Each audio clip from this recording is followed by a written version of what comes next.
عندنا العلوم بعدة وحدات. الوحدة الأولى خصائص الكائنات الحية اللي هو الفصل.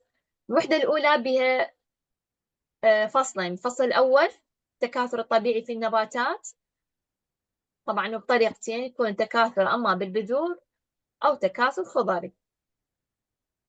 تمام. والفصل الثاني التكاثر الاصطناعي بالنباتات، يعني هو كله خاص بالنبات، تكاثر طبيعي أو تكاثر اصطناعي.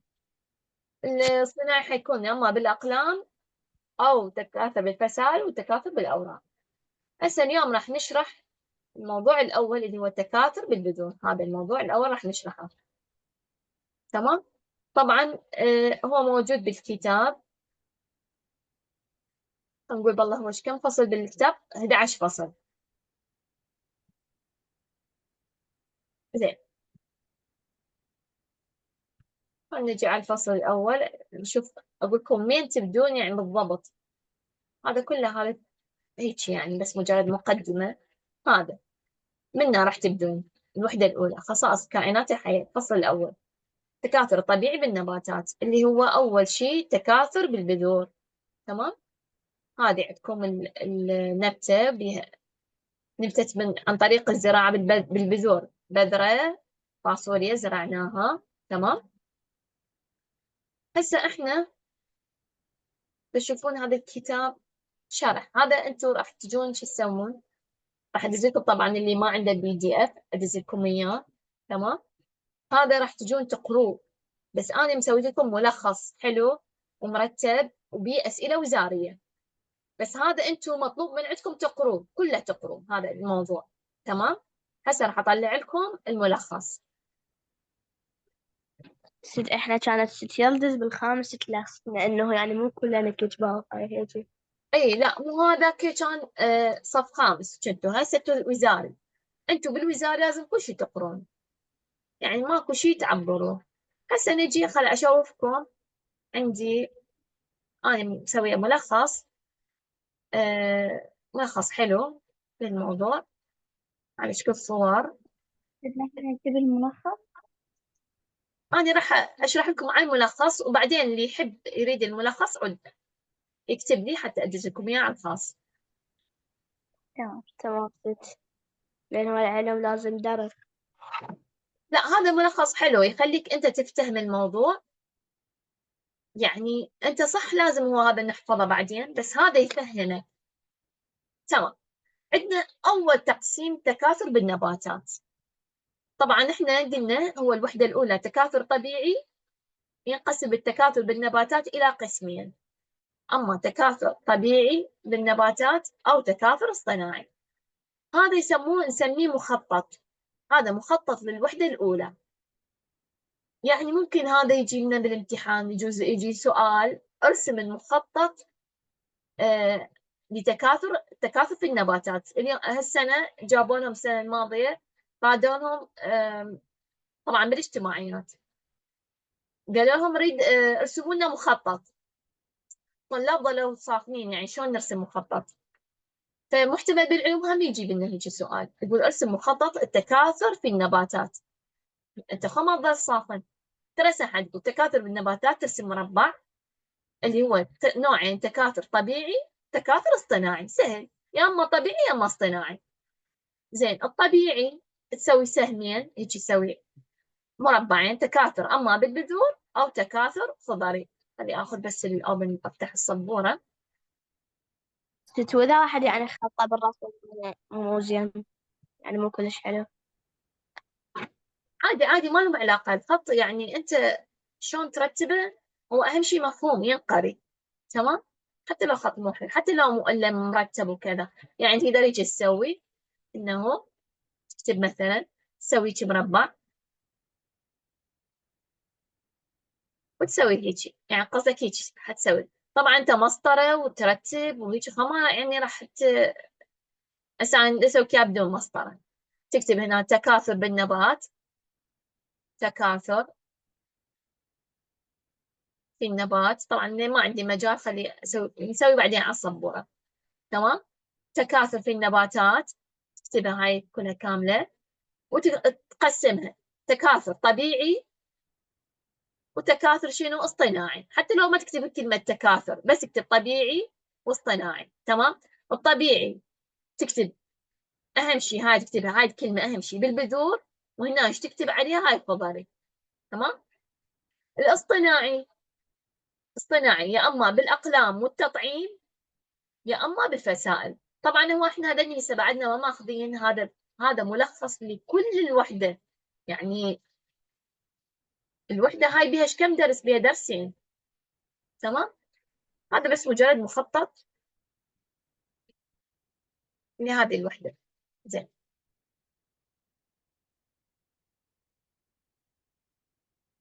نجي أول نوع اللي هو إيش؟ التكاثر الطبيعي، تكاثر بالبذور.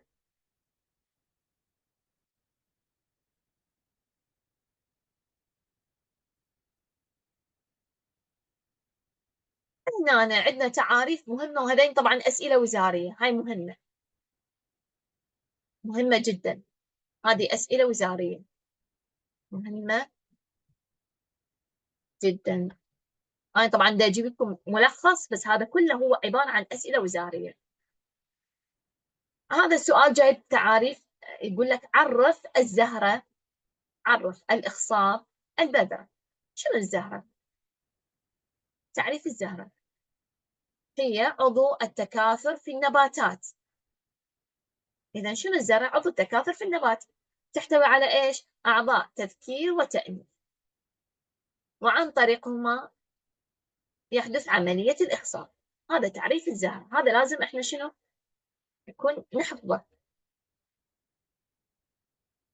إذا خلينا نشوف منو مثلا يقرأ لنا الزهرة. كل واحد حيقرأ تعريف ويكتب لنا إياه. ست عاداني. يلا فهد. نعم ست شاقرة الزهرة لو الزهرة هي عضو التكاثر في النبات، تحتوي على أعضاء التذكير والتأنيث، نعم. وعن طريقهما يحدث عملية الإخصاب. إذا الزهرة، هل نشوف وردة مثلا؟ مرات واحد يشوف وردة، هاي شنو هي الوردة أو شنو هي الزهرة؟ هي عضو التكاثر بالنباتات. تمام. بيها أعضاء تذكير وتأنيث نفس الوردة، عن طريقها يحدث عملية الإخصاب. زين ميار، عرفي لي الإخصاب، اقري لي الإخصاب. شنو نعم. الإخصاب؟ هي العملية هي التي تحدث عن طريقة أعضاء التذكير والتأنيث والتأنيث، والتي تؤدي على تكون إلى ثمرة تكوين الثمار بداخلها ذكور. وبداخلها البذور. تلاحظون أنتم مثلا شجرة ما تفاح، بالبداية أول شيء تظهر ورود، تشوفون ورود، فيصير لأنه بداخل أعضاء تذكير وتأنيث بهاي الوردة. تمام. راح تحدث عملية إيش؟ تكوين الثمرة. ورا فترة شو تشوفون؟ الأوراق مالت البذور، نعم فطومة تحصن، الأوراق مال الزهرة راح توقع، وراح راح تتكون ثمرة التفاح. ورا فترة تشوفون التفاحة تكبر. تمام. إذا الإخصاب هي شنو؟ عملية تحدث عن طريق أعضاء التذكير والتأنيث، والتي تؤدي إلى تكوين الثمار مثل التفاحة. تمام. هاي الثمرة شو تكون بداخلها؟ تكون بداخلها البذور. زين أي فاطمة، البذرة، عرفينا البذرة. وهي بويضة مخصبة مخصبة، هي ناضجة. بويضة إيش؟ مخصبة. مخصبة نعم. ناضجة تكونت في مبيض الزهرة بعد عملية الإخصاب. إذا هي بويضة مخصبة ناضجة تكونت في مبيض الزهرة بعد عملية الإخصاب. شيماء، البذرة، ما هي البذرة؟ عيد لنا إياه تعريف. أحسنتي فاطمة. وهي بويضة بويضة مخصبة مخصبة ناضجة تكونت في تكون. مبيض الزهرة بعد عملية الإخصاب. أحسنتي. يعني إحنا عندنا هذه الزهرة، هذه عندنا هذا مبيض الزهرة، وهنا الأوراق مالتها، هذا نسميه مبيض الزهرة. هذه راح توقع الأوراق، تسقط الأوراق، تبقى بس المبيض راح يتكون، يصير الثمرة، مثلا تصير تفاحة هنا، أو أجاص، أو خوخ أو تمر. خلينا نجي نشوف هنا شو يقول. ملاحظة، يقول قد لا تحتوي فهد. نعم ستقرأها. قد لا، نعم. قد تحتوي الثمرة على تحتوي. بذرة واحدة. قد تحتوي الثمرة على بذرة واحدة مثل التمر والخوخ والمشمش، أو أي قد نعم، تحتوي على عدد كبير من البذور مثل البطيخ والطماطم. تمام. هاي راح تجيكم تأتي الطماطم بشكل شلون؟ فراغات أو اختر بين الأقواس. يجي هذا السؤال مهم جدا، هذا مهم، يجيكم على شكل فراغات. يقول قد تحتوي مثلا، تحتوي الثمرة على بذرة واحدة مثل فراغ. أنت تقول يعني إذا قلت التمر صح، إذا قلت خوخ صح، إذا قلت مشمش، هاي عندك 3 فراغ، تقدر 3 أشياء. تمام. إذا تحتوي الطماطم على عدد. نعم. شلون بيها الطماطم شلون بيها بذور؟ طماطة شلون ما بيها بذور؟ اكسر الجامة شلون بيها طماطاية، أنت ما منتبه عليها، اكسرها وبيها بذور. تحتوي على عدد آه. كبير من البذور، هاي مثلا فراغ ثاني مثلا. تحتوي على عدد كبير، ثمرة تحتوي على عدد كبير من البذور مثل فراغ وفراغ. بطيخة من تفتحها تلقي بها بذور. تمام. الطماطة أيضا من تقسمها أيضا تلقي بها بذور صغيرة جدا. تمام. هسه مثلا ماما من تقطع الطماطة يعني أنت جرب مثلا تريد ماما تسوي سلطة أو كذا، أو مثلا تريد تسوي من عندها معجون طماطة أو آه، آه. تعصرها، هاي تطلع من عندها فد أشياء يعني تصفيها تلقي أشياء هيك دائرية بذور. هذه بذور الطماطة. تعرف بيضة. تمام. هذه راح شو تجي. اسمه هاي؟ هذا عبالي السؤال. أن هي جزء من الطماطم. هسه ان شاء الله هاي ادز لكم اياها على المجموعه، هاي مهمه جدا يعني، هاي حتى تكتبوها بالدفتر يمكم، هاي كلها اسئله وزاريه، هذا تحفظوها تعاريف مهمه جدا. انا راح ما اقعد اتعمق بالكتاب، انتم الكتاب انتم راح ادز لكم البي دي اف. الدرس الاول مثلا راح تجي تقراه. تمام. الدرس الاول راح تقراه انت وتطلع عليه وتفتهمه وتحاول تحفظ الاشياء اللي عنده. لكن اني هاي الدروس مالتنا راح اجيب لك بس الاشياء الوزاريه، بس الاشياء المهمه. ما ادوخك بالكتاب واقعد نقرا تفاصيل الكتاب. الكتاب انتم حتدرسوه بالمدرسه، وراح يعني ايضا راح تعطيكم مثلا 6 شرح وكذا. بس انا هاي راح اعطيك هذا خلينا نقول زبده الموضوع، الاشياء المهمه واللي راح تجينا بالامتحان. مثلا السؤال هذا مهم. نعم. منو عارف عيده؟ فاطمه عندك سؤال حبيبتي؟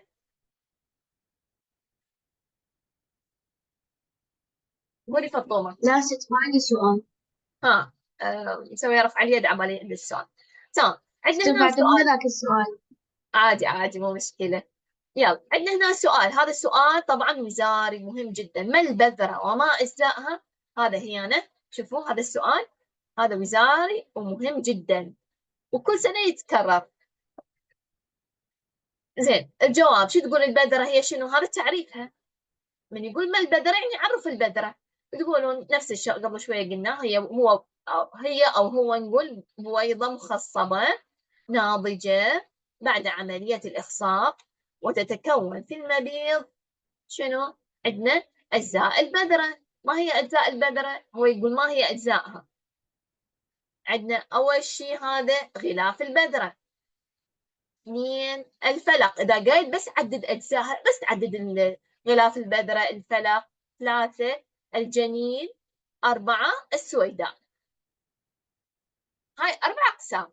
واضح ميار؟ ما هي أجزاء البذرة؟ غلاف البذور غلاف البذرة، وال- نعم. 2 والفلقة فلق. والجنين 3 الجنين. ويدا. 4 السويداء. هاي نحفظها مثل اسمنا، شو حافظين اسمنا؟ هاي إذا يقول عدد أجزاء البذرة. زين. إذا مثلا ممكن يجينا سؤال عرف البذرة، عرف غلاف البذرة، عرف عرف غلاف البذرة. فهد أو شيماء منو سعد؟ أنا يلا. نعم. غلاف البذرة عرفينا يا هذا التعريف. الجزء الذي يحيط بالبذرة ويوفر لها الحماية. إذا غلاف البذرة وشنو؟ مثلا عندنا بذرة الفاصوليا. إذا شنو غلاف البذرة؟ هذا الجزء الخارجي اللي يحيط، اللي يغلف، هو الجزء الخارجي الذي يحيط بالبذرة ويوفر لها الحماية. بس هذا تقوله، هذا مهم جدا تعريف.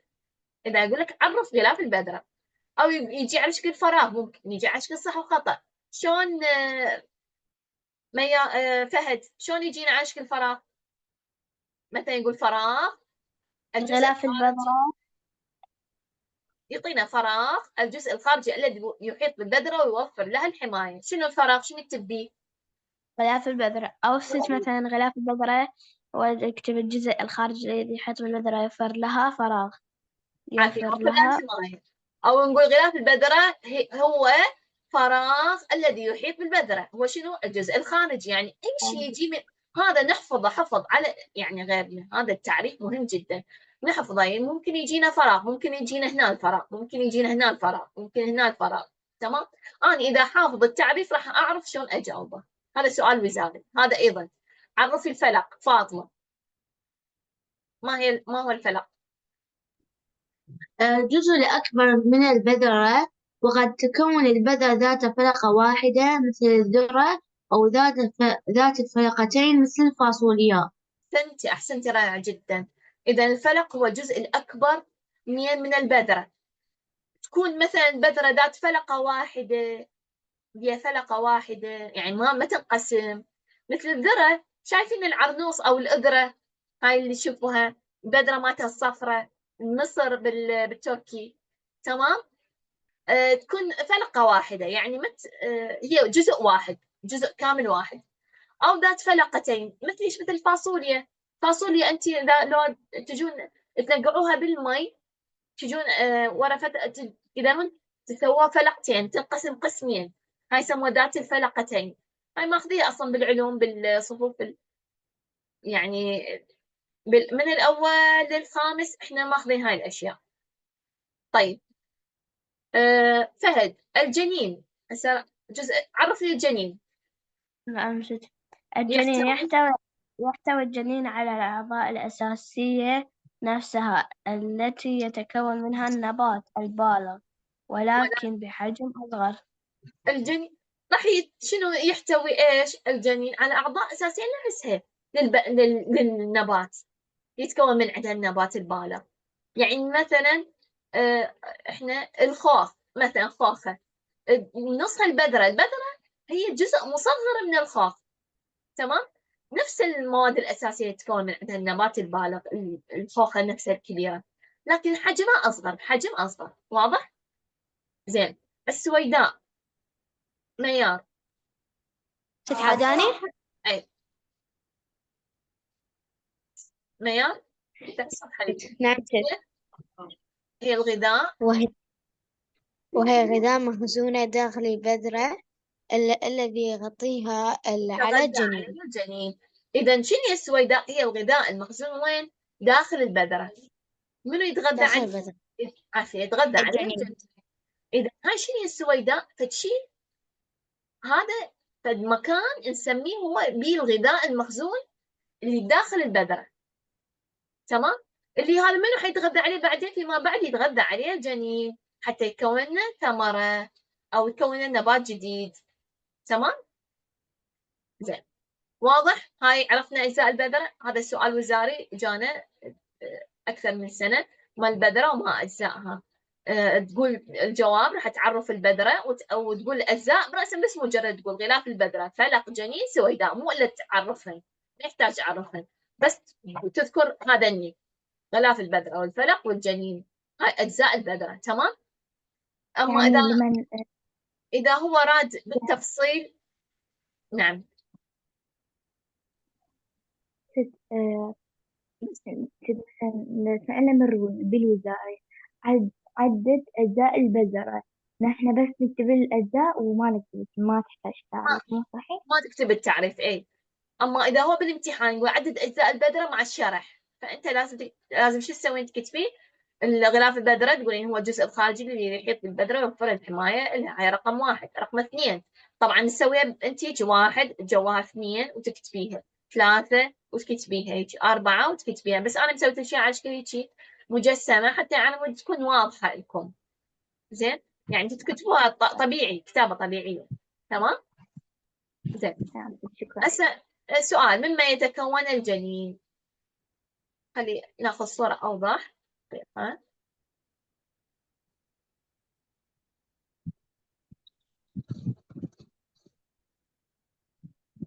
أيضا هذا سؤال مهم وأيضا وزاري، يعني طبعا هاي الأشياء اللي لخصتكم إياها كلها وزارية. زين، مما يتكون الجنين؟ رقم 1 أي فهد، الجدير. 1 الجذير، ينمو ليكون الجذر. 2 الرويشة. الرويشة. إذا تنمو الجنين. لتكون الساق. أحسنت. ها طبعا أكو رسوم مطلوبة مهمة، لكن هذا رسم للاطلاع فقط. هاي مثلا بذرة مثلا هاي بذرة بها فلقة واحدة، هاي بذرة بها فلقتين. تمام. منين يتكون الجنين؟ من يتكون الجنين؟ من جذير. هذا الجذير، شوفوا هذا الجذير والرويشة. هذه الرويشة منين متكون؟ هذا الجذير هنا مكان، بعدين هذا حيكون يعني من عنده، يطلع من عند النبات هذا الجذير، هذا اسمها رويشة على شكل ورقة، حتكون ورقة. تمام. هسه الجذير ينمو ليكون الجذر، والرويشة شنو؟ تنمو تكون تكون الساق. واضح؟ فاطمة، مما يتكون الجنين؟ تكون الجنين ايه، من جذور ورويشة. الجذير والرويشة. أحسنتي رائعة جدا، ممتاز. حفظتهم الجذير والرويشة، حفظتهم.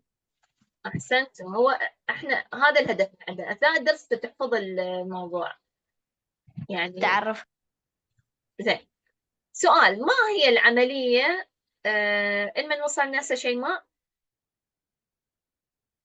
ترى يلا شيماء، ما هي العملية التي تكون الثمار؟ جواب. الإخصاب هو عملية التي تكون الثمار. إذا شوف السؤال ايش قد بسيط. يجوز واحد مثلا ما قاري ما حيعرف، أو مثلا ما مركز، يعني قاري الشرح وقاري الكتاب كله بس ما عرف شنو العملية اللي حتكون الثمار. لكن أنا سويت لكم عشان السؤال جواب. هي طبعا هاي موجودة هذا من خلال الشرح، لكن هذا سؤال وزاري، هذا وزاري مهم. الجواب شو تقول عملية كون الثمار؟ اللي هي ايش؟ الإخصاب هي العملية كون الثمار. عملية الثمار. شوف هاي السؤال ايش قد جوابه بسيط، ممكن عليه 10 درجات يعني، فما نستهين بشيء. تمام. ميار،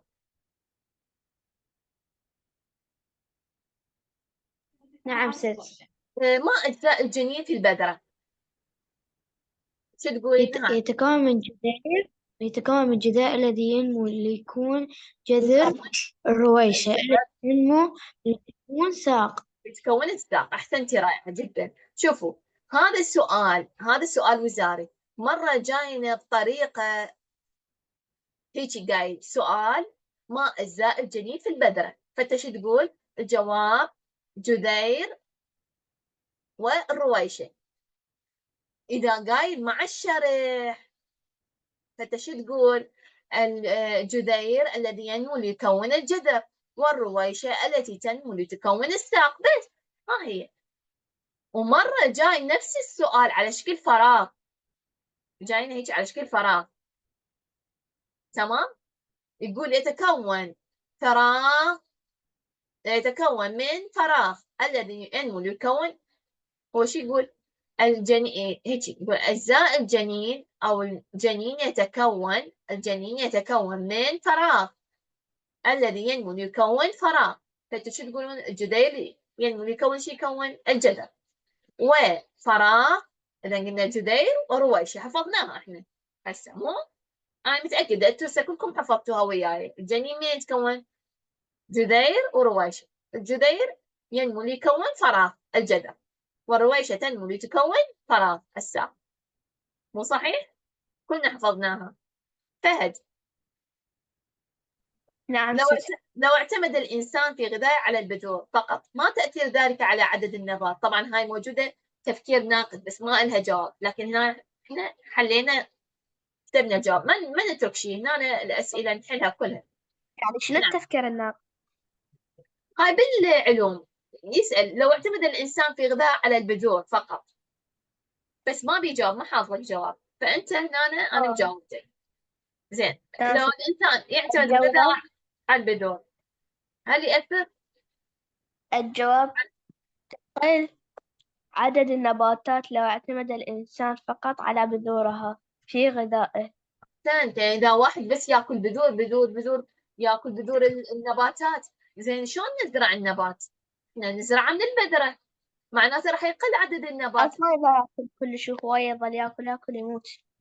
مش راح يبقى إذا ياكلها كلها، مو صحيح؟ أحسنت، ممتاز. شيماء أو فاطمة، يمكن دور فاطمة، عرفي الإنبات. هذا سؤال مهم ووزاري، أو يقول يعني شنو الإنبات؟ ما هو الإنبات؟ هي المراحل، أي فاطمة، هي التي المراحل التي تمر بها البذرة أثناء نومها. فقط، هذا تعريف الإنبات. شنو الإنبات؟ عرفي الإنبات شيماء. هي المراحل إيش؟ هي التي المراحل التي تمر بها البذرة أثناء نموها. إذا شنو إنبات؟ هي المراحل اللي تمر بها البذرة أثناء نموها. يعني أول شيء أنا أجيب البذرة، أحطها تحت التربة، تمام؟ بعدين المراحل شو راح تتكون؟ راح ينبت جذر، بعدين تنبت الرويشة، الرويشة راح تصير ساق، بعدين تظهر الأوراق، مو صحيح؟ بعدين تظهر الزهرة، تظهر الثمار، مو؟ هاي الإنبات هي المراحل التي تمر بها البذرة أثناء النمو. بس تقول هيك، واضح؟ هذا الجواب مالته، وهذا سؤال وزاري، وهذا طبعا هاي الأجوبة اللي أنا مجاوبتها كلها أجوبة وزارية. سؤال: ما العوامل الأساسية لنمو البذرة؟ هسه نجي نشوف شنو العوامل الأساسية لنمو البذرة.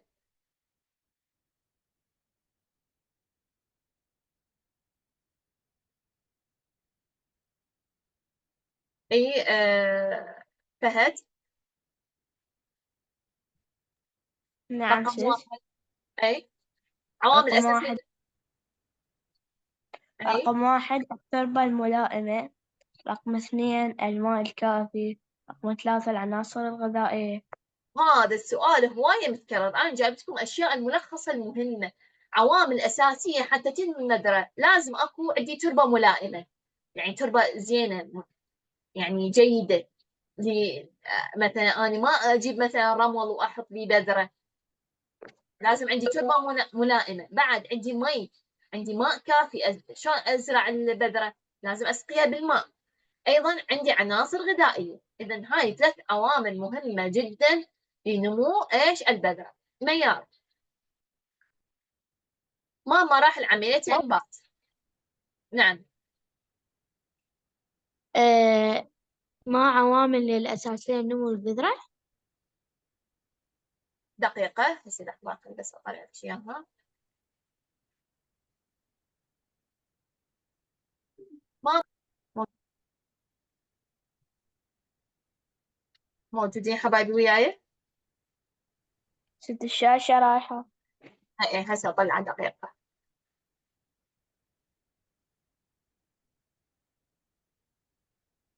طلعت هسه الشاشة، مو صحيح؟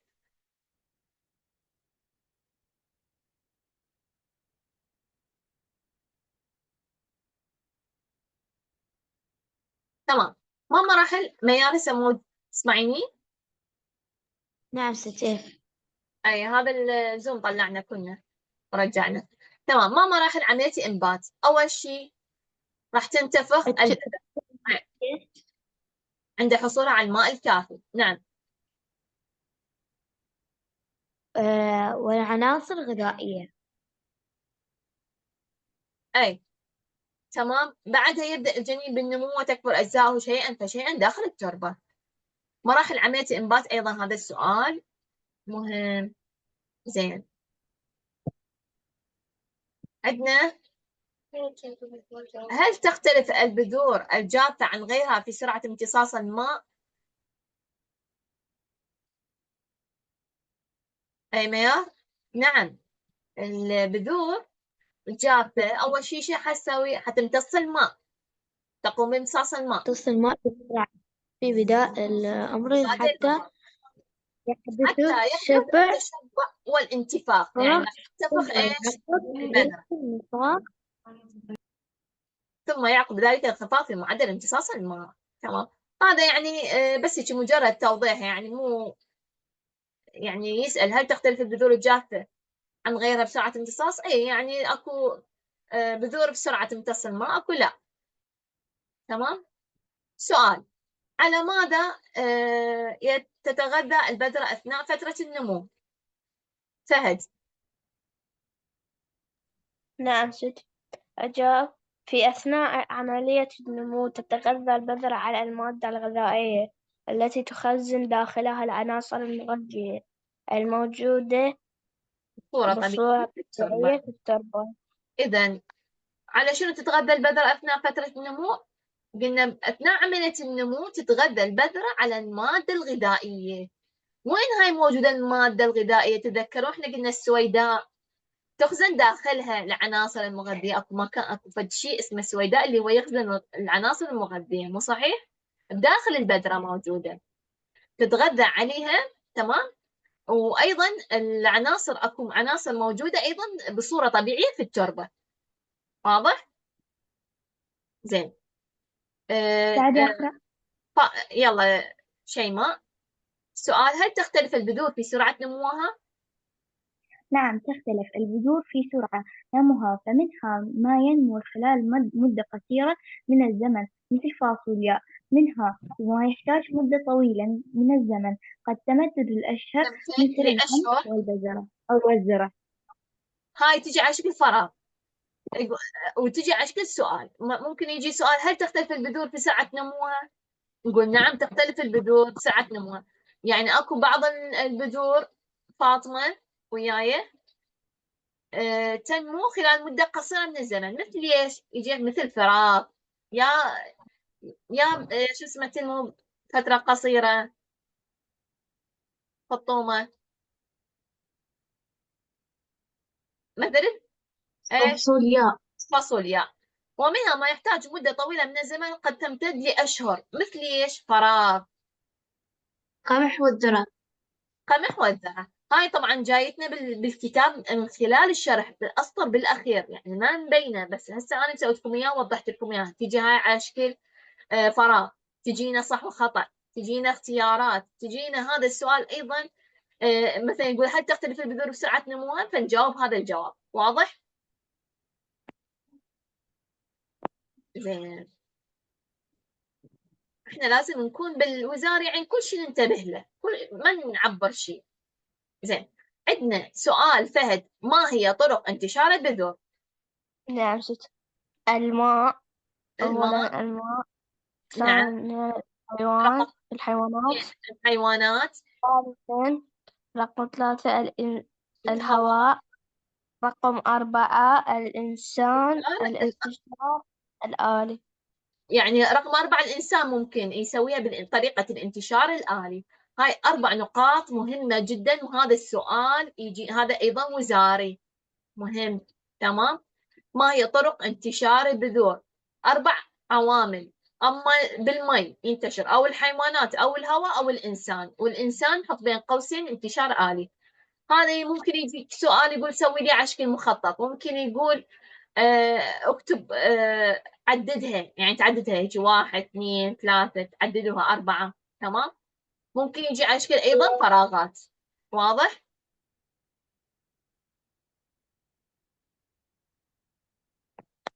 واضح حبايبي؟ زين. واضح.